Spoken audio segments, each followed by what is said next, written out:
Calaroga Shark Media. Hey, summer finally came to where I live. I am so excited. And I'm Johnny Mac with your daily comedy news. Late night had a pretty good week. Let's do some late night jokes. I haven't done this for a while. Jimmy Fallon said the White House is now claiming that over 250,000 people attended the parade last weekend. Yeah, it was an estimate, give or take 250,000. Jon Stewart said it was less a show of overwhelming force and more like a military museum getting at its steps. Did you see Trump is coming out with a phone? Seth Meyers said the Trump Organization today unveiled plans for a new Trump mobile phone service. Best of all, you won't have any need for a friends and family plan. Fallon, a lot of words come to mind when you think of Trump, but mobile is not really one of them. It's the perfect phone to call your friends and be like, yeah, I'm at the parade. There's no one here. Switching topics, Seth Meyers said Trump is reportedly considering joining the war between Israel and Iran. And you might not like it, but he did say over and over again during the campaign, America third. Colbert, the thing is, Trump being bunker buster curious is a shock to some people because one of the things that America first supposedly meant was keeping American troops out of foreign wars so we can send more of them to Los Angeles. You know, send them to America first. All right, send your letters to those guys. You're going to be mad. You need a Biden joke to keep this thing balanced. All right, did you see Biden stumbled onto the set of Reacher? That's a real thing that happened. They were filming Reacher in Philadelphia, and Joe Biden showed up. Long story, Google it. The LateBot said Hunter Biden was impressed with the action scenes, but thought they needed more laptops. LateBot again, new season pitch. Reacher tracks down a fugitive, only to find out the president already pardoned him, invited him to Thanksgiving. LateBot again, insiders say Hunter Biden was impressed with the explosions, but disappointed no one offered him a role as guy who misplaces important evidence. Send your letters to the LateBot. Now we've offended everybody. Let's move on. Or maybe not. Theo is speaking out about the potential U.S. involvement in the conflict, saying, quote, he doesn't understand why America will get involved in a Middle East fight. On his podcast, and this story is making the rounds as I record this afternoon, Theo addressed the possibility that Israel's trying to get the United States into a war with Iran. I don't trust the Israeli leader at all, said Vaughn. I don't believe anything the guy says, and I don't think our soldiers should have to go and defend stuff that they start. I'm not a soldier, so I'm obviously speaking out of turn. I'm not even brave enough to serve, so there's that element. But this is kind of how I feel, I guess. So it's like, yeah, when do I speak? When do I say that? Because it feels like they're trying to push Trump to go do that, and it's like, who makes that choice? Does he make that choice? And then what do we get? What's the win for us? We're just involved in some other thing while we have suffering here at home. In more fun topics, in great news, Tom Segura's Bad Thoughts has been renewed for a second season. I had a nice moment with my son the other day. We were sharing a little whiskey, and I was telling him about the show, and I said, it's very funny, and it's very adult, and we will never speak of it. Segura shared a video of him breaking the news to his mother. Tom said, I'm so excited. She's definitely not happy with it. It was such a thrill to get the opportunity to entertain and horrify audiences with our very bad thoughts on Netflix. We're all excited to push things further with season 2. I promise your family will not approve of what we do. Netflix shared the video and they tagged it, sorry to Tom Segura's mom. Bad Thoughts is coming back for season 2. No release date on that. I discovered is the wrong word. I was watching Netflix and I got to the end of Tyres episode 6 and I was like, all right, that was pretty good. There's 6 more episodes. I thought it was a 6-episode season because season 1 was 6 episodes. It's 12 episodes. So I basically have a bonus season of Tyres to get to. Shane Gillis Tyres on Netflix. That and Segura and the Conan thing are the 3 funniest things of the year, all on Netflix. Good job there. Jerrod Carmichael did an interview with the Hollywood Reporter. I found his first answer here really odd. The question from the Hollywood Reporter, don't be gay, is almost disarmingly frank about sex. What made you want to go there with your first hour since Nathaniel? All right, fine question. Now, listen to this answer. I don't know what to make of it. Jerrod said, I like speaking explicitly about sex. It's exciting because it's the complete opposite of my life. For many, many years, it was all suppression. Now, especially being in a relationship, I feel compelled to articulate the experience. I guess I hadn't heard that a lot in comedy, and that's funny because in a sense, it's what you wanted from Louis C.K. He was going around the edges of truly articulating sexual experiences, but there's that glaring truth that he didn't acknowledge. The same thing with Bill Cosby. Cosby is truly a master of the craft, but now it's like you hear it and you're like, man, wow, you didn't really acknowledge what you were doing. Those are really scaring things. I don't know what to make of that. Especially on the Cosby front. Now, I do have a Bill Cosby story that I'm not going to tell until Mr. Cosby passes away. But I will tell you that story someday. It was quite eye-opening personal experience I had with Mr. Cosby. who I interacted with at least 3 times. A story for another day. So Jerrod continued and said, even with Aziz, when he had the Babe.net situation, he made a special with Spike Jonze. It was well done, but it wasn't quite exactly what you wanted. You wanted him to, well, you want anyone to come up and say, here's what happened. That's one of the things I admire about Richard Pryor. He'd come out on stage and be like, hey, here's what's going on with me.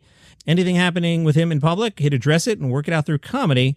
He's doing what I wish my father, both my actual father and comedy forefathers, would do. It's a vulnerable thing. The women in comedy, the best of the best, have dealt with really vulnerable things from Ellen to Tig and made it hilarious. I just feel compelled to do it, and I'm excited to do it. A little nervous, obviously, about saying it and putting it out into the world. I don't know what to make of all that. Yeah, I don't have any comment. Be curious what you think. Share your thoughts in the Facebook group, Daily Comedy News Podcast group. Really, really interesting there. I'm not sure what he wanted CK or Aziz or those guys to do. Or Bill Cosby. I mean, what's Bill Cosby going to do? Come out and do, never mind. Jeff Ross was on with Jimmy Kimmel. Jeff shared a joke his doctor delivered to Jeff Ross when telling Jeff Ross that he had colon cancer. Ross said, my oncologist was like, Jeff, good news and bad news. The bad news is you're going to need 6 months of chemo. The good news is you lost your hair a long time ago. That's brutal. Jeff said, I was already in my 50s. I'd never gotten a colonoscopy. I went in. I had no symptoms, and I had a tumor in my colon. You always think it's never going to happen to you, and it happened to me. Now I have a semicolon. All right. Wah, wah. Jeff addresses his cancer diagnosis in his one-man show, Jeff Ross Take a Banana for the Ride. It'll be on Broadway this summer. Jeff says, I don't want the show to be maudlin, but I think it's important to address it. Norm Macdonald was very private and hid his sickness. I didn't think that was fair to the audience and his friends, so I'm putting it out there. But I don't want people to feel sorry for me. It's going to be a very empowering and bold statement on how to get through tough times.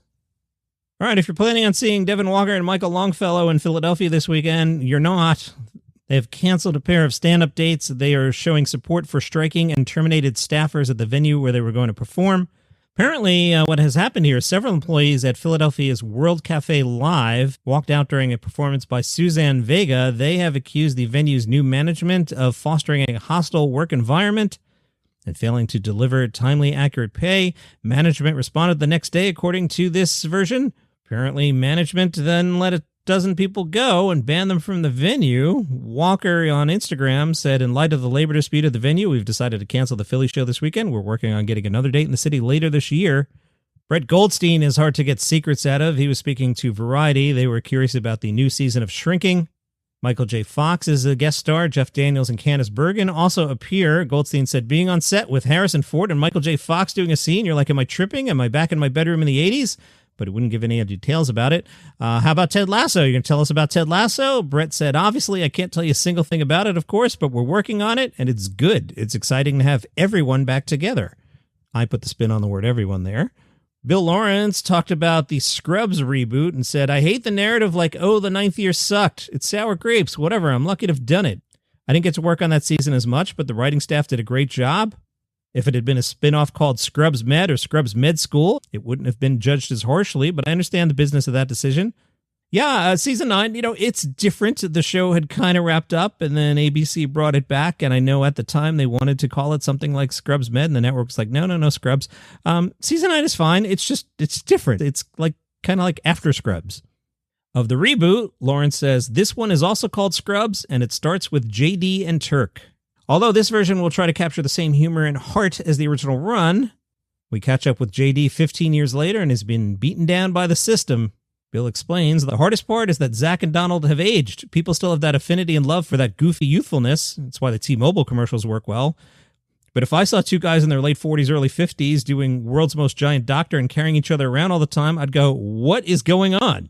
To see what that friendship looks like at their age and take a comedic look at what medicine has become since those kids started out as interns and see how our people would look at it, deal with it, and try to remain optimistic is their main objective. I'll share with you, my wife is a physician, and she was an intern when Scrubs came on, and she, for decades, said Scrubs was actually the most realistic medical show because of, take all the broad comedy out of it, but just the background stuff of like how the hospital operated. She said it was the most realistic. That has now been superseded by The Pit, where it was fun to watch The Pit with her because she would just comment and be like, oh yeah, they're doing this. It was very realistic. According to Dr. Mac, Back to Bill Lawrence, he says, I'll tell you, the people I based the original characters on, like the real JD, Dr. Jonathan Doris, is still the medical advisor on the show and still a cardiologist and a heart surgeon in LA. But the real Elliot, who was Doris's wife, Dr. Dolly Clock, is no longer in medicine because it got to be too much for her. She wanted to do other things that were equally as philanthropic. She does this education thing for adolescents and kids now. So to look at how the system not only changed, but it's beaten some of these people down, how they retain their optimism with a wave of new young characters has been really fun. My hope would be that we establish where everybody from the original show is, whether they're still with us at the hospital or not. That would be great. Bill says, I hope Ken Jenkins, as Dr. Bob Kelso, who's 84 now, is able to come play with us a little bit. He's a little older, but we love him so much. Don't expect Scrubs 2.0 to feature the kids. Bill says, I think it's inevitable that JD and Elliot's kid make appearances, but Scrubs is first and foremost a workplace comedy, so I think we're going to keep it that. I'm looking forward to that. And that is your comedy news for today. Right, I'm always honest with you guys about the shows, right? When I go, hey, this weekend's pretty good. This weekend, it's a lot of filler stories. I'm being honest. It was a light week. I carved 2 shows out of it. I'm never going to tell you not to download the show, but if you took a weekend off, this might be the weekend to take off. But I'll see you, if not tomorrow, on Monday. I get it. Just being honest. See ya.